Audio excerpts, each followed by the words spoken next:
Hello friends, how are you? I thought today I would take you along setting my table for Easter. So we're gonna start with some basics and hopefully I won't go too in depth for you, but I wanna kind of review how I decided to do what I did for Easter here. So this is the final product. And I'm gonna show you how I came up with these things. So I knew that I wanted to use different spring colors, and usually a lot of times you think of spring or Easter tables, you think of pinks and purples. Nothing wrong with that. I have a little bit of that here, but I really wanted to do a combination with some blues and some yellows. And so I found these really pretty plates. It's the Charleston pattern from Pottery Barn. So I invested in getting some of these plates because I thought they would be good, not just for Easter, but all year. And I don't really, outside of maybe Christmas, I don't really buy things that are super seasonal and scream like, this is for Easter only. I would like to use this for other times. So I took this and I put it on top of my linen napkins. So these are my new blush colored linen napkins from Jacqueline James. Now, when I was trying to figure out what napkin goes with this, so it complements it, I could have gone a couple of different routes. I could have chosen this pattern, which would be a lot, but it would work. I could have done this pattern, which has more of the same colors, just a different look, or I could have gone with stripes.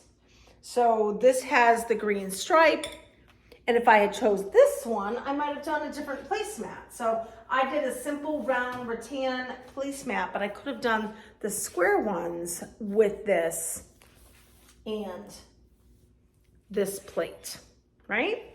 I used some old plates that I have here as the base. I also could have put it on my, this is a old French ironware. I could have used my Pottery Barn, and that would have been totally 100% fine. I also could have done napkin rings. So I have some rattan napkin rings that are very similar to the feel of the placemat. So I could have done that, but this, I didn't want to have to deal with the napkin rings. So that's why I chose to put it on the plate and then place this plate on top.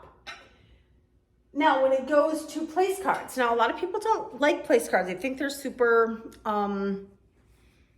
that's the word I'm looking for, stuck up, I don't know.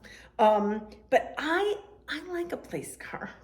One reason is it adds a little thing. So this is a good way to bring a holiday or special occasion into your table. A lot of times I will see them after the season, whatever season it was. And I have a big, in my office, I have a big basket that has napkin rings and place cards. And so you could have done simple. So last year I bought these, and these are really cute. If I had children coming, which this year I don't have any children coming, but if my goddaughter and her family were coming, I might have done these for her because they're cute with the little peep bunny.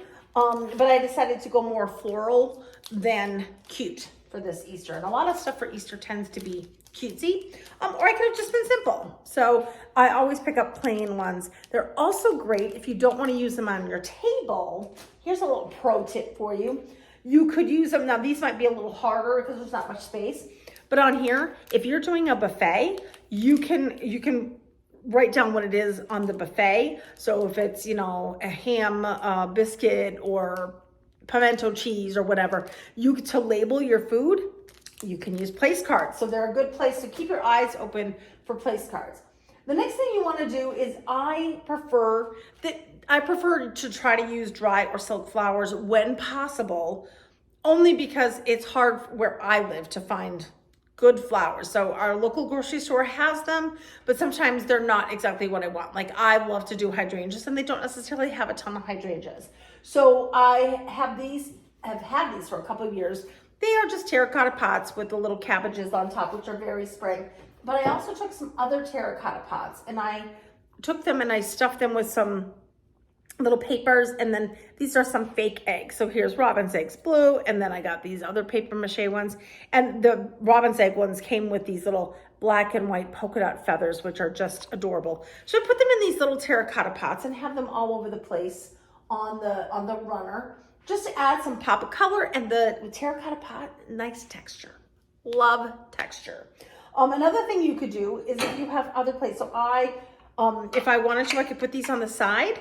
This yellow here goes with the yellow in this plate. So I could use both of these. This maybe as like a bread plate. This is the salad plate. Also, if you were gonna do a soup, I have these, and I could do it on top of this, and that is a compliment. So it does not have to be matchy-matchy. I know in my life, I always thought things had to be matchy-matchy, and they don't. You just don't want them to go, you don't want it to hurt your eyeballs. But if it has corresponding colors, why not, right? And then last but not least is the glassware. So we drank a lot of wine in my family, so I have some nice glasses here, but also you have, you can get some textured glasses. So my friend Jacqueline James, who I also got the blush napkins from, she has some glasses in her shop. This would be great for some champagne. So if you were doing a little champagne toast, you could do that. They're Mexican glass, so they've got a little, see the little texture there. And then these are great if you were doing Bloody Marys, if you were doing a brunch, if you just want water and you want some texture. So adding texture is definitely a part of what you're trying to do on your table styling. So I hope that's given you some ideas to think out of the box, where you don't feel you have to go buy a whole new Easter decor. You could do this with total white plates and just some pretty napkins that are just spring colors, if you'd like. Your family's gonna love whatever you do. So I hope you enjoy spending time with your family this holiday and enjoy setting your table. Until next time, see you later.